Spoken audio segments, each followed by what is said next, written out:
প্রিয় শিক্ষার্থীরা, তোমরা কেমন আছো? ভালো আছো? সবাই বাড়িতে আছো?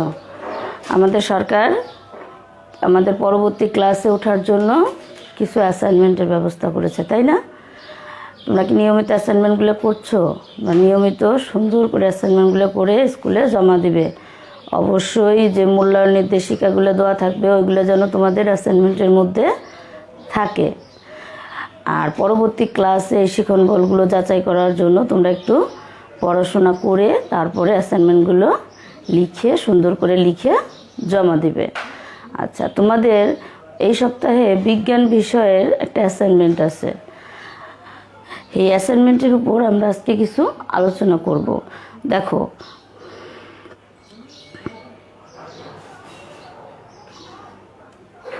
এই অনলাইন ক্লাসে সবাইকে স্বাগতম। তোমরা তো জানোই, তারপরে বলতেছি, আমার নাম উত্তমা সাহা, সহকারী শিক্ষক গণিত, ফরিদপুর সরকারি বালিকা উচ্চ বিদ্যালয়, ফরিদপুর। দেখো, আমি তোমাদের কিছুক্ষণ আগেই বলছি আজকে আমরা অ্যাসাইনমেন্টের বিষয়টার উপরে আলোচনা করব। আমি যে তথ্যগুলো দিব তোমরা সেই তথ্যগুলো আশা করি তোমাদের অ্যাসাইনমেন্ট লিখতে সাহায্য করবে। তোমরা অ্যাসাইনমেন্টের টপিকসগুলো একটু যদি ভালো করে বুঝতে পারো তাহলে সুন্দর করে কি করতে পারবে, উপস্থাপন করতে পারবে। তবে এক একজনের লেখার স্টাইল যেন এক এক রকম হয়, হুবহু কারোটা কেউ কপি করবে না। সবাই বুঝে সুন্দর করে লিখে তারপরে অ্যান্সার করবে। তাহলে আজকে আমাদের পাঠের বিষয় কি হবে? আমরা অষ্টম শ্রেণীর বিজ্ঞান বিষয় হতে কোষ বিভাজন, ব্যাপন ও অভিস্রবণ নিয়ে আলোচনা করব। তোমাদের অ্যাসাইনমেন্টে একটু সাহায্য করবে। কোষ বিভাজন কি? দেখো, আমরা চিত্রটা দেখে বুঝতে পারছি যে আমাদের এই সেলগুলা কি হচ্ছে, বিভক্ত হচ্ছে। একটা জীব প্রাথমিক অবস্থায় কি থাকে, ভ্রূণ অবস্থায় থাকে, তাই না? ভ্রূণ অবস্থার থেকে সে আস্তে আস্তে আস্তে বড় হয়, শিশু হয়, কৈশোর হয়, কিশোর হয়, বৃদ্ধ হয়। তার মানে সে কি হচ্ছে, ক্রমাগত বৃদ্ধি পাচ্ছে। এই যে বৃদ্ধিটা কিভাবে হচ্ছে? কোষ বিভাজনের মাধ্যমে হচ্ছে। এই যে তোমরা একসময় ছোট ছিলে, এখন কি ক্লাস 8-এ উঠে গেছো, আর কিছুদিন পরে ক্লাস 9-এ উঠবা। তোমরা কি ক্রমাগত বৃদ্ধি পাচ্ছ না? শারীরিক, মানসিক সব দিক দিয়ে বৃদ্ধি হচ্ছে তোমাদের। তাহলে কোষ বিভাজনটা কি? দেখো, যে প্রক্রিয়ায় একটি মাতৃকোষ বিভাজিত হয়ে অপত্য কোষের সৃষ্টি হয় তাকে কি বলে? কোষ বিভাজন বলে। তাহলে মাতৃকোষটা কি? প্রাইমারি স্টেজের যে কোষটা, যার থেকে আমাদের দেহ কি শুরু, গঠনটা শুরু, তাকে আমরা কি বলবো? মাতৃকোষ। মাতৃকোষ কি হবে? বিভাজিত হবে। বিভাজিত হয়ে যে অপত্য কোষ সৃষ্টি হবে সেই কোষটাকে, তাকে আমরা বলতেছি কি? কোষ বিভাজন। তার মানে কোষ বিভাজন হইতে হলে প্রথমে একটা কি থাকতে হবে? মাতৃকোষ থাকতে হবে। আচ্ছা, এবার দেখো তো কোষ বিভাজন কত প্রকার? কোষ বিভাজন হচ্ছে 3 প্রকার। একটা হচ্ছে অ্যামাইটোসিস, মাইটোসিস, মিওসিস। অ্যামাইটোসিস হচ্ছে যেগুলো এককোষী প্রাণী, যেমন ব্যাকটেরিয়া, ছত্রাক, এদের যে কোষ বিভাজন সেটা হচ্ছে অ্যামাইটোসিস। আজকে আমরা মূলত মাইটোসিস এবং মিওসিস নিয়ে আলোচনা করব। দেখো, মাইটোসিসের কিছু বৈশিষ্ট্যই বলো, গুরুত্বই বলো, সেগুলো আমরা একসাথে লেখার চেষ্টা করছি। দেখো তো চিত্রটা দেখে কি বোঝা যাচ্ছে যে ক্রমাগত কি হচ্ছে, প্রথমে বিভক্ত হচ্ছে, তারপরে ডাম্বেল আকৃতি হচ্ছে, তারপরে একেবারেই বিভক্ত হয়ে যাচ্ছে। তাহলে কি আমাদের দৈহিক যে বৃদ্ধিটা, প্রথমে বলছি আমরা, প্রথমে ভ্রূণ অবস্থার থেকে, মাতৃগর্ভের থেকে পৃথিবীতে ভূমিষ্ঠ হচ্ছি। ভূমিষ্ঠ হওয়ার পর আমরা শিশু, কিশোর, যুবক এগুলো হচ্ছি, তাই না? তাহলে উক্ত বিভাজনের মাধ্যমে জীবের কি ঘটে? দৈহিক বৃদ্ধি ঘটে। আমরা যখন প্রথমে থাকি তখন আমরা একেবারেই ছোট, মায়ের কোলে থাকি, তারপরে আস্তে আস্তে বড় হইতে থাকি, তাই না? যার ফলশ্রুতিতে তোমরা এখন কিসে? 8-এ। তোমরাও কি ক্রমাগত বড় হচ্ছ, তোমাদের দৈহিক যে বৃদ্ধি সেটা তোমরা লক্ষ্য করছো। তাহলে এটা কার মাধ্যমে ঘটতেছে? মাইটোসিস কোষ বিভাজনের মাধ্যমে ঘটতেছে। দেখো, বংশবৃদ্ধি, এককোষী সুকেন্দ্রিক জীবের বংশবৃদ্ধি এই প্রক্রিয়ায় ঘটে। আমরা যে প্রজন্ম, এক প্রজন্ম থেকে আরেক প্রজন্ম সৃষ্টি হচ্ছে, দ্যাটস মিন বংশবৃদ্ধি হচ্ছে। যদি বংশবৃদ্ধি না হতো তাহলে প্রজন্ম কি হয়ে যাবে? বিলুপ্ত হয়ে যাবে একসময়। তাহলে এই যে বিলুপ্তের হাত থেকে কে রক্ষা করতেছে? রক্ষা করতেছে হচ্ছে মাইটোসিস। আচ্ছা, এই প্রক্রিয়ায় মাতৃকোষের নিউক্লিয়াসটি একবার বিভাজিত হয়ে সমগুণ সম্পন্ন দুটি অপত্য কোষের সৃষ্টি করে। তাহলে একবার বিভাজিত হয়ে কয়টা অপত্য কোষ করতেছে? দুইটা। এবং এই যে দুইটা অপত্য কোষ সৃষ্টি হইতেছে, সেই অপত্য কোষ দুইটা কিন্তু আগের যে মাতৃকোষটা ছিল, মূল মাতৃকোষটা, তার সাথে হুবহু কি এক, শুধু আকৃতিতেই এক না, এরা বৈশিষ্ট্যগতভাবেও এক। এই কারণে এই যে নতুন সৃষ্ট কোষ দুটিতে ক্রোমোজোমের সংখ্যা মাতৃকোষের ক্রোমোজোমের সংখ্যার কি হয়ে যাচ্ছে? সমান হয়ে যাচ্ছে। তাহলে সমগুণ সম্পন্ন, আবার ক্রোমোজোম সংখ্যাও কি সমান। তাই মাইটোসিসকে ইকুয়েশনাল বা সমীকরণিক বিভাজনও কি হয়? বলা হয়। এই কোষ বিভাজনের মাধ্যমে নতুন কোষ সৃষ্টি হয়ে বহুকোষী জীবের বিভিন্ন প্রকার ক্ষতস্থান পূরণ করে। আমরা জানি যে আমাদের দেহ যদি কোথাও কেটে যায়, কেটে গেলে কি সেটা সেভাবেই থাকে, না কিছুদিন পরে সেটা রিপেয়ার হয়ে যায়। কিভাবে রিপেয়ার হয়? ওষুধ দিলেই ওষুধটা আমাদের রিপেয়ার হতে সাহায্য করে, কিন্তু রিপেয়ার হচ্ছে কে?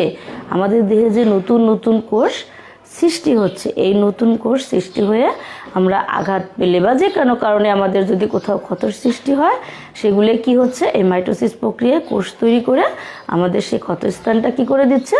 পূরণ করে দিচ্ছে। আচ্ছা, তারপরে বলছে এই কোষ বিভাজনের মাধ্যমে জীব তার প্রজাতির ধারাবাহিকতা বজায় রাখে। দেখো, মানে আমরা জানি যে যদি এমনি নর্মাল চাইল্ড হয়, নর্মাল চাইল্ডের কি থাকবে? দুটো হাত থাকবে, দুটো পা থাকবে, স্বাভাবিক চোখ, নাক থাকবে। এইটা যদি হয়, এই যে প্রজাতির ধারাবাহিকতা, প্রত্যেকটা প্রজাতির একটা নিজস্ব কি থাকে? হয়তো বা মানে চেহারা একটু পরিবর্তন হতে পারে, কিন্তু অন্যান্য গুণগত বৈশিষ্ট্য বা দৈহিক বৈশিষ্ট্য কি থাকবে? এক থাকবে। এই যে প্রজাতির ধারাবাহিকতাটা কার মাধ্যমে বজায় থাকতেছে? মাইটোসিস না, মাইটোসিস কোষ বিভাজনের মাধ্যমে এই ধারাবাহিকতাটা বজায় থাকতেছে। আমরা এখন শিখব মিওসিস কোষ বিভাজন। দেখো, মিওসিস কোষ বিভাজনটা তোমরা চিত্রটা লক্ষ্য করো, তোমাদের বইতে ওই চিত্রটা আছে। দেখো, আগে ছিল দুটো সংখ্যক এন, তারপর সেটি বিভাজিত হয়ে সিঙ্গেল এন হচ্ছে, সেই এন থেকে আবার সিঙ্গেল, এইভাবে আমরা কোষ বিভাজনটা হচ্ছে। তাহলে মিওসিসের কিছু বৈশিষ্ট্য বা গুরুত্ব আমরা খেয়াল করি। ডিপ্লয়েড জীবের জনন মাতৃকোষ আর হ্যাপ্লয়েড জীবের জাইগোটে কি ঘটে? মিওসিসটা ঘটে। তাহলে ডিপ্লয়েড যে জীব তার কোথায় ঘটে? জনন মাতৃকোষে। আর হ্যাপ্লয়েড জীবের জাইগোটে মিওসিস কোষ বিভাজনটা ঘটে। দেখো, আরেকটা জিনিস, ক্রোমোজোম একবার আর নিউক্লিয়াস কয়বার বিভাজিত হয়? দুইবার বিভাজিত হয়। তাহলে এই অপত্য কোষের ক্রোমোজোম সংখ্যা কি হয়ে যায়? অর্ধেক হয়ে যায়। আমাদের যে নতুন কোষ সৃষ্টি হচ্ছে, সেই কোষটার নাম হচ্ছে অপত্য কোষ, যার ক্রোমোজোম সংখ্যা কি হয়ে যাচ্ছে? অর্ধেক হয়ে যাচ্ছে। তাহলে আগেরবার আমরা দেখছিলাম মাইটোসিসে যে সমগুণ সম্পন্ন হয়েছিল, তাই না? আর ক্রোমোজোম সংখ্যা কি ছিল? সমান ছিল। আর এখন দেখতেছি ক্রোমোজোম সংখ্যা কি হয়ে গেছে? মাতৃকোষের অর্ধেক হয়ে গেছে। তাই এই ধরনের বিভাজনকে আমরা কি বিভাজন বলতে পারি? হ্রাসমূলক বিভাজন বলতে পারি, কারণ ক্রমাগত কি হচ্ছে? কমতেছে। এই কারণে এই বিভাজনটাকে আমরা বলতে পারি হ্রাসমূলক বিভাজন। তাহলে আমরা মাইটোসিস আর মিওসিস সম্পর্কে একটু ধারণা পেলাম, যা তোমাদের অ্যাসাইনমেন্ট লিখতে কি করবে? সাহায্য করবে। আচ্ছা, এখন আমরা শিখব হচ্ছে ব্যাপন। দেখো, আমরা এখন আধুনিক যুগে ঘরের থেকে বের হতে গেলে আমরা একটা জিনিস ইউজ করি, ম্যাক্সিমাম 90% লোক ইউজ করে, বাসা থেকে বের হতে গেলে কি ইউজ করে বলো তো? পারফিউম, যাতে আমাদের শরীর থেকে একটু সুগন্ধ বের হয়, তাই না? আমরা সবাই পারফিউম চিনি। তাহলে পারফিউমটা কি? যখন স্প্রে করি তখন সুগন্ধটা কি হয়? সারা ঘরে ছড়িয়ে পড়ে, তাই না? আচ্ছা, এই ছড়িয়ে পড়াটাকে আমরা কি বলতে পারি? এই ছড়িয়ে পড়াটাকে আমরা ব্যাপন বলতে পারি। দেখো পারফিউম যে কন্টেনারটায় থাকে সে কন্টেনারে স্বাভাবিকভাবে কি ঘনত্বটা কি বেশি না, আর আমাদের রুমে যে মানে বায়ুটা থাকে সেখানকার ঘনত্বটা কি কম, তাহলে আমরা কি পাচ্ছি বেশি ঘনত্বের থেকে কম ঘনত্বের দিকে যাচ্ছে। তাহলে ব্যাপনটা আমরা কি পাচ্ছি দেখো তো, আমাদের চিত্রে একটা আছে লবণ পানি আর একটা হচ্ছে ফ্রেশ পানি। তাহলে এই কার ঘনত্ব বেশি, কার ঘনত্ব বেশি দেখো তো, এইটার ঘনত্ব বেশি তাই না, আর এইটার ঘনত্ব কম। তাহলে কার দিকে যাবে, আমি আরো চিহ্ন দিয়ে বোঝানোর চেষ্টা করেছি। দেখো তো কার দিকে যাবে, কম ঘনত্বের দিকে যাবে। তাহলে বেশি ঘনত্বের থেকে কম ঘনত্বের দিকে যাচ্ছে। এইটা আমাদের আরেকটা চিত্র আছে, এইটা কি বেশি ঘনত্ব তাই না, অণুগুলো কাছাকাছি, আর এখানে অণুগুলো কিনা পুরো কন্টেনার ভরে ছড়িয়ে পড়েছে। তাহলে ব্যাপনটা কি, তরল এবং গ্যাসীয় পদার্থের অণুগুলো বেশি ঘনত্বের স্থান থেকে কম ঘনত্বের স্থানে ছড়িয়ে পড়তে থাকে। তাহলে বেশি ঘনত্বের থেকে কোন জায়গায় কম ঘনত্বের দিকে যাবে। এই বেশি ঘনত্বের থেকে কম ঘনত্বের দিকে গেলে অণুগুলোর এই চলন প্রক্রিয়াকে আমরা কি বলবো, ব্যাপন। তাহলে আমরা আমাদের সুন্দর একটা উদাহরণ আমাদের হচ্ছে হলো কি সেন্ট নাকি পারফিউম বা সেন্ট, যেটা আমরা ব্যবহার করি, যা বেশি ঘনত্বের থেকে কম ঘনত্বের দিকে ছড়িয়ে পড়ে। আচ্ছা, তারপরে দেখো আরেকটা আমরা জানি হচ্ছে ব্যাপনের ফলে কি হয়, উদ্ভিদ সালোক সংশ্লেষণ প্রক্রিয়ায় বাতাসের কার্বন ডাই অক্সাইড গ্রহণ করে।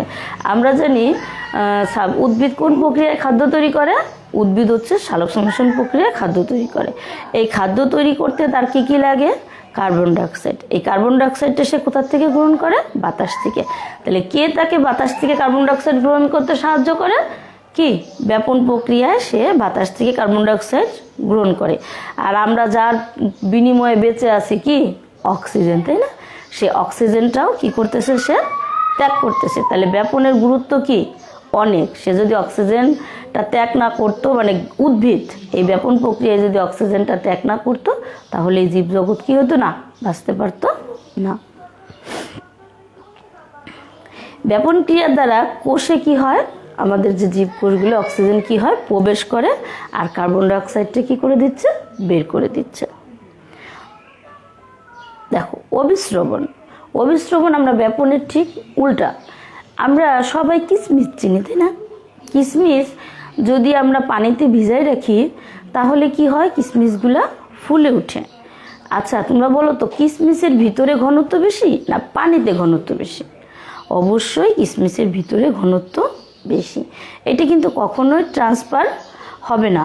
কি ট্রান্সফার হবে না, যেমন এই পানিটা কিশমিশের ভিতরে ঢুকবে, বাট কিশমিশের ভিতরে যে শর্করাটা আছে সেটা কিন্তু কখনোই কি হবে না, বের হয়ে আসবে না, কারণ পানিটা কখনোই কি হবে না, মিষ্টি হবে না। তার মানে আমরা কি পাচ্ছি, কম ঘনত্বের থেকে যদি বেশি ঘনত্বের দিকে যায় তাহলে সেটা অবিশ্রবণ, এবং অবিশ্রবণ হইতে হলে অবশ্যই একটা অর্ধভেদ্য পর্দা থাকতে হবে। তাহলে তোমরা বলো তো অর্ধভেদ্য পর্দাটা কি?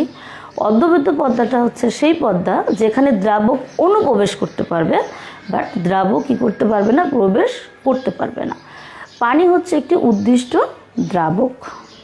তাহলে দেখি আমরা অবিশ্রবণ কি, খেয়াল করছো এটি কি ঘনত্ব, এটি কি ঘনত্ব?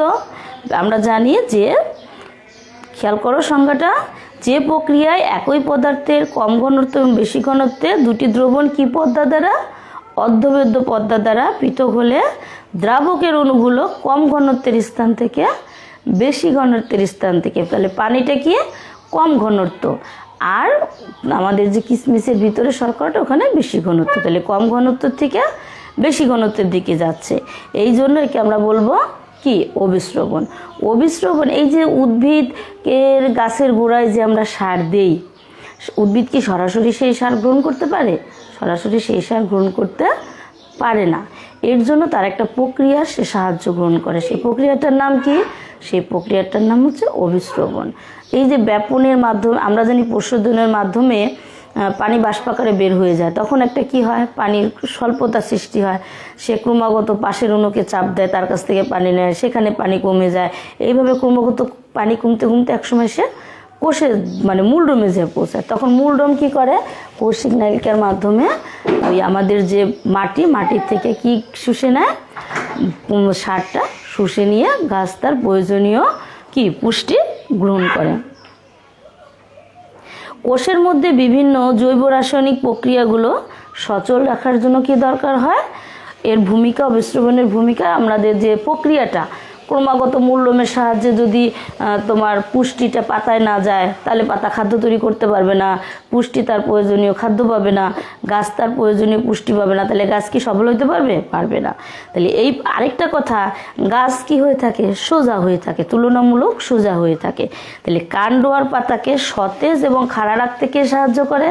এই অভিস্রবণ। যে এই অভিস্রবণ প্রক্রিয়ার মাধ্যমে গাছ তার কাণ্ড এবং পাতাকে কি রাখতে পারে? সতেজ রাখতে পারে। আরেকটা কাজ করতে পারে, সেটা হলো ফুলের পাপড়ি বন্ধ ও কি করতে পারে? খুলতে পারে। যে ফুলের পাপড়িটা বন্ধ হয়ে থাকবে, আবার যখন ফুটতেছে তখন কি হয়ে যাচ্ছে? খুলে যাচ্ছে।